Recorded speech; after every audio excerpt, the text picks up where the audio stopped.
Shailene Woodley says no one is perfect when it comes to sustainability, but making it fun is key. Shailene Woodley's job as an actor requires lots of travel, frequent wardrobe changes, and lots of meals on the go, so she probably knows better than most how life can make it challenging to be as eco-conscious as one might want to be.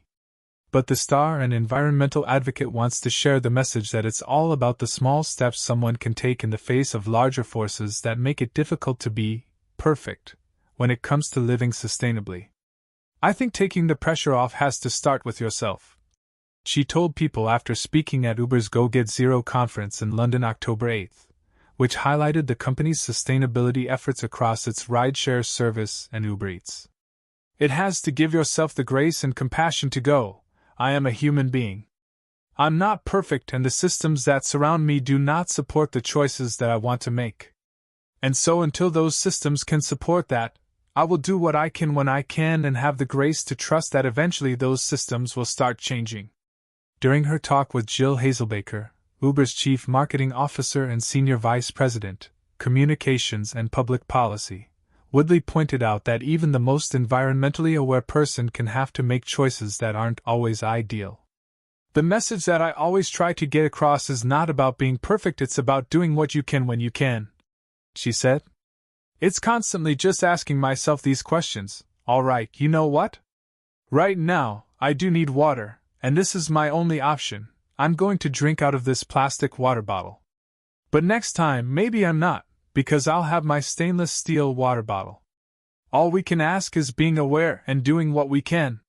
She praised Uber Eats' innovations, like creating a green packaging marketplace for merchants and $50,000 in award money for top vendors to continue to pilot green initiatives and be ambassadors for the sustainability programs, as an example of how corporations can make it easier for consumers to make more environmentally friendly choices. That's massive, she said of the shift towards eliminating plastics from food packaging, as she noted to people. Microplastics are not only in our oceans and in our land, but in our blood. She added, I spend half my life on a film set where I don't have a kitchen that I can cook in, so I'm Uber Eats ing, and oftentimes the food comes and everything is plastic, and it's tied in plastic over top. One other way she tries to use her purchasing power for good is by shopping secondhand, as she did for the event. I do a lot of my shopping online. It's also not the most sustainable because there's shipping and returning and boxes and air freight, she told people. But when I use the real, it's because I want to wear nice clothes, and oftentimes I'm doing events where I'm expected to look a certain way or dress a certain way.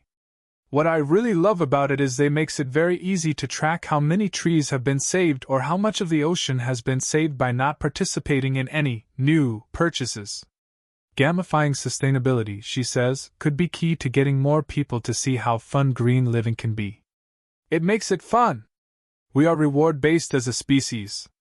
We really enjoy rewards, she said. And so I encourage all companies, when it comes to that circular economy of clothing, to participate more in the reward-based aspects. Ultimately, she said, making small changes, like turning off the water when you brush your teeth, and staying curious in your path to achieve sustainability will help drive larger societal change. Being aware in our personal lives and encouraging corporations to do the same, and then watching those ripple effects, she said on the panel. Consumers drive everything. She elaborated to people. 4 or 5 years ago, Uber wasn't in the place that it is now in terms of its sustainability efforts. Things take time, but when people are dedicated, it does switch. So take the pressure off of yourself, because the world is always going to put pressure on you. It's always going to tell you you're not enough and you're not doing enough because for some reason, this is why what humans have decided is the thing to do to one another. But it doesn't have to